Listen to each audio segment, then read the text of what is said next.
করা যায় বলতো? সাধারণ মানুষের পকেট মারছি মার, তাই বলে পুলিশকেও ছাড়বে না?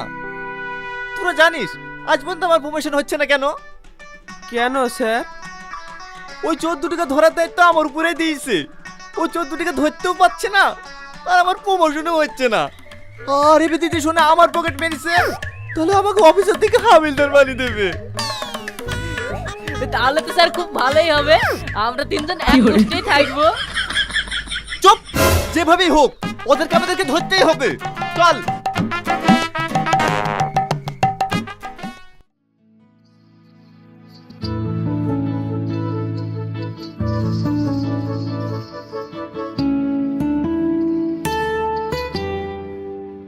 কি গো, রাগ করে আর কতক্ষণ বসে থাকবে?